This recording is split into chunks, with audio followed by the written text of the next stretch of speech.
أبو حزام كل يوم قادر الأحكام خفي على من شر ضيقه وهمه كم جهدنا يا الموت نتحمل آلام في كل ساعة ذي تجينا بصدمة كم جهدنا يا الموت نتجرع أسقام ما ذي تشال إلا الرجال المهمة. هذه المرثية من كلمات الشاعر علي حزام القاضي أبو حزام، وهي رثاء وتعزية في ولد عمه فواز محمد القاضي رحمه الله، أداء أبو قناف الطويل.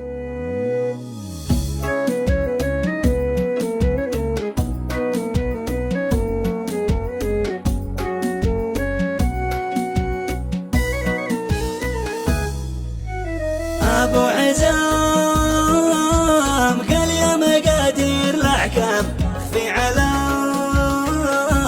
من شر ضيقه وهمه كم جهدنا يا الموت نتحمل آلام في كل ساعة ذي تجينا بصدمة كم جهدنا يا الموت نتجرع أسقام ما في تشال الرجال المهمة شليت منا كل شاجع وضرغام كمن عسار نشمي تجينا بعلمه لا سامحاك يا الموت ذليت الأقوام أفنيت كل الخلق من دون رحمة يا ويح قلبي ويح من سود الأيام وجد حالي وجد من كل عزمه ما نام طار في بعد فواز ما نام الكوي بعد سهر ظلمه وعتمه فواز ذاك الرزح ظهري وصمم أمري وساي في الأمور الملمه واثني على ناصر ويوسف يا الأكرام الله يرحمهم جميع ألف رحمة.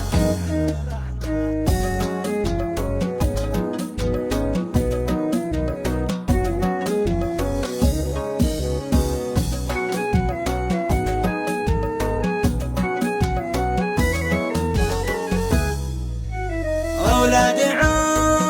عمي عشت بولاد الأعمام العاشمان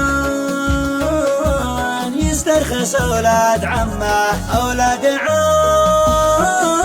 عمي في شرايين ينسام وأنا شرايين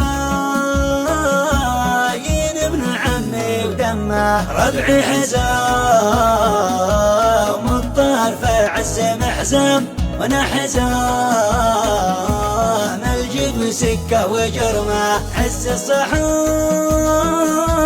في للمهمات مقدام إلى نخايته جاك السيل دعمه وقدار ربي ما على حكمه أحكام طوبى لمن سلم لأمره وحكمه دنيا دنا